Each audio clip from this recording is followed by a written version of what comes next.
मेरा नाम मयूर है और ये कहानी तब की है जब मैं कॉलेज के दूसरे साल में था। वैसे तो मैं किसी भी दिन कॉलेज पूरा नहीं करता था, जल्दी अपने कमरे पर आ जाता था। एक दिन मैंने सुना कि बायोलॉजी के सर को कॉलेज से निकाल दिया गया है। मुझे बाद में पता चला कि सर की वजह से प्रिंसिपल की बेटी को गर्भ ठहर गया था। मैं इस बारे में सुन के मन ही मन हंस पड़ा और मैं अपने रूम पे चला गया। मैं शाम को 7 बजे अपने कमरे की छत पर घूम रहा था कि मेरे मकान मालिक ने मुझे आवाज़ दी और नीचे बुलाया। मैं गया तो नीचे एक बड़ी सी वैन खड़ी थी। मुझे मकान मालिक ने सामान उतारने में मदद करने को कहा और हमने मिलकर सामान मेरे बाजू वाले एक कमरे में रख दिया। मैंने जब उनसे पूछा कि यहाँ कौन रहने आ रहा है, मकान मालिक ने कहा एक मैडम जी हैं, वे बहुत पढ़ी लिखी हैं, वो किसी कॉलेज में पढ़ाती हैं, वे ही यहाँ रहने आ रही हैं। यह सुनकर मैं चला गया। 2 दिन बाद मैं शाम को कॉलेज से वापस आया तो मैंने देखा कि एक बेहद खूबसूरत और स्टाइलिश लेडीज सैंडल का जोड़ा मकान मालिक के दरवाजे के पास रखा था। मैंने सोचा अगर ये सैंडल इतनी अच्छी है तो इसे पहनने वाली कितनी खूबसूरत होगी। मैं मन ही मन इसे देखने को बेकरार हो गया। यही सोचते हुए मैं रूम में चला गया और पढ़ाई करने लगा। कुछ देर बाद मेरे दरवाजे पर दस्तक हुई और मुझे आवाज़ आई, प्लीज़ हेल्प मी प्लीज़। मैंने दरवाज़ा खोला। उस वक्त मैं लोअर पहने हुए था। सामने मैंने जब उन मैडम को देखा तो कसम से ऐसा लगा कि कोई जन्नत की परी मेरे सामने खड़ी हो गई हो। वो इतनी गोरी थी कि मैं उनकी चमक दमक को देखता ही रह गया। उनके वो साफ साफ खुद ही अपनी साइज बता रहे थे। तभी एक हल्की सी हवा के झोंके से मैडम के पेट से साड़ी ऊपर उठी तो मैडम की नाभि देखकर मैं एकदम पागल हो गया। मैं लड़खड़ाते हुए बोला, जी जी जी, क्या हुआ, क्या हेल्प चाहिए आपको? मैडम जी ने कहा कि मेरे रूम का पंखा बहुत स्लो चल रहा है और गर्मी भी बहुत हो रही है। तुम्हें अगर कोई प्रॉब्लम नहीं हो तो क्या आज रात मैं तुम्हारे रूम को शेयर कर सकती हूँ? मैंने कहा, जी बिल्कुल, मुझे कोई प्रॉब्लम नहीं है। मैंने अपना पलंग मैडम को पेश कर दिया और मैं नीचे फर्श पर दरी बिछाकर लेट गया। हम दोनों में थोड़ी सी औपचारिक बात हुई जिसमें मुझे ये मालूम हो गया कि वे अकेली ही रहती हैं और काफ़ी बिंदास हैं। मैडम के पास आने पर एक बहुत ही मदहोश कर देने वाली परफ्यूम की महक आ रही थी।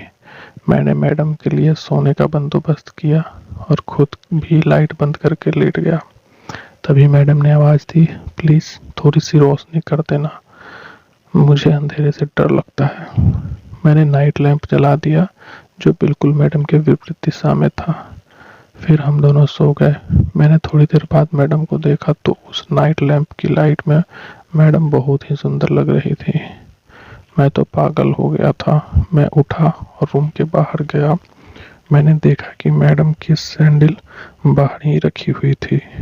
मैंने एक सैंडल उठाई और उसे सूंघने लगा। उन सैंडलों में से अभी तक एक मदमस्त कर देने वाली खुशबू आ रही थी। मुझसे रहा नहीं गया तो मैं मैडम की सैंडल को अपनी जुबान से चाटने लगा और एक हाथ से खुदकुशी करने लगा।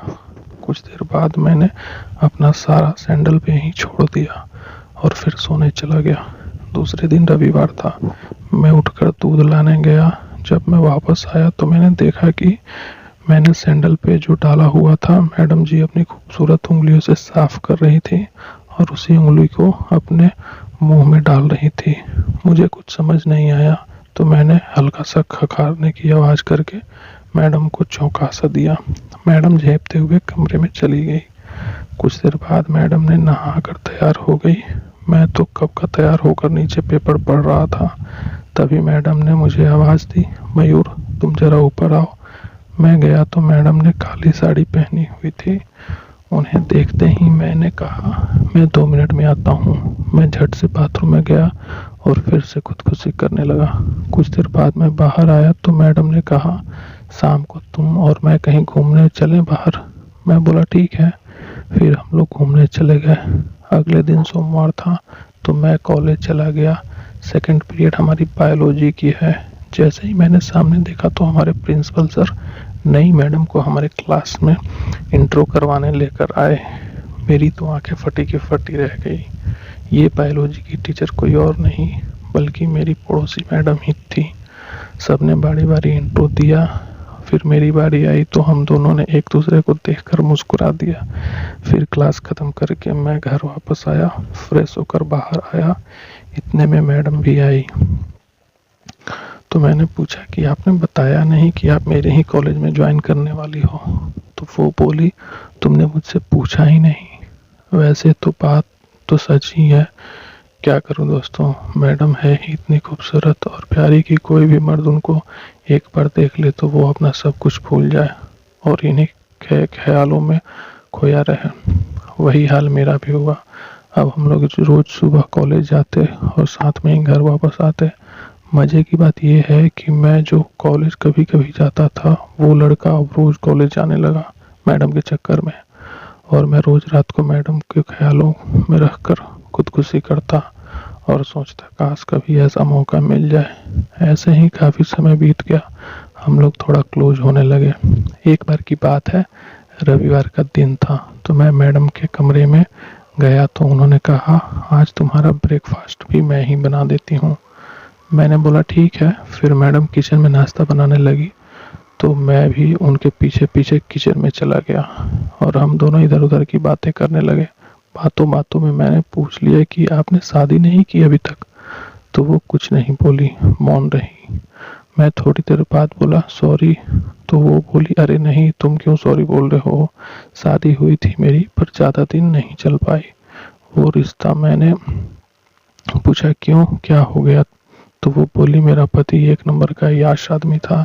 शादी के शुरुआत में तो मुझे बहुत खुश रखा पर जैसे ही एक साल बीता उसके व्यवहार में बदलाव आने लगा।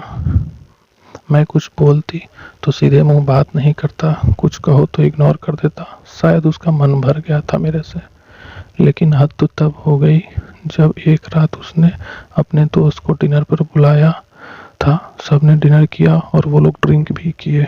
मेरे पति को नशा जल्दी चढ़ती है तो वो मेरे को बुलाया और सबके सामने ही मेरे साथ जबरदस्ती करने लगा।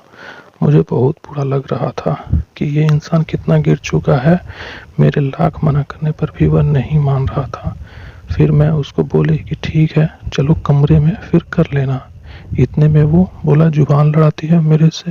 मेरे को मारने लगा और बहुत गंदी गंदी गाली देने लगा और सबके सामने उसने मुझे जो नहीं करना चाहिए वो सब किया। मैं रोती रही, गिड़गिड़ाती रही। ना उसने मुझे छोड़ा और ना ही उसके दोस्त ने मुझे छुड़ाया। उससे और मैं बेहोश हो गई। कल होके मैंने अपने मम्मी पापा को ये सारी बात बताई तो मेरे मम्मी पापा ने उसे बोला कि मेरी बेटी तुमको डिवोर्स दे रही है, कल कोर्ट में समय से आ जाना। तब से मैं अकेली रहती हूँ और बहुत खुश भी हूँ। इतना ही कहते मैडम जोर जोर से रोने लगी तो मैंने बिना देरी किए मैडम को गले लगा लिया। मैम कुछ नहीं बोली। थोड़ी देर बाद मैंने बोला, सॉरी, आपको मैंने आपकी पुरानी बात याद दिलाई और आपको मेरी वजह से रोना पड़ा। वो बोली, इट्स ओके यार, यही तो लाइफ है। कुछ मिनट में मैम रिलैक्स हुई। मैं बोला कि कोई इतनी खूबसूरत औरत को के साथ ऐसे कैसे कर सकता है। आप इतनी प्यारी हो कि यदि आप मेरी वाइफ रहती तो मैं आपको बहुत प्यार करता, खुश रखता। मैम बोली, अच्छा जी, और क्या करते। मैं बोला, जो आपका हुक्म होता। मैम ठहाके मार के हंसने लगी।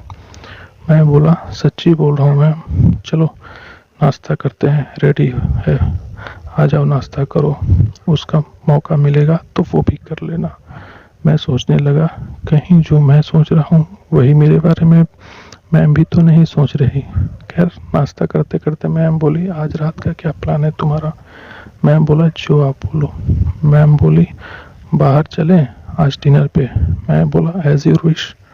रात को हम दोनों कार से होटल गए और खाना खाते खाते मैडम ने एकदम से कहा, जिस दिन मैं यहाँ शिफ्ट हुई थी उस रात मेरे सैंडल पे तुमने ही नोटी नोटी किया था ना।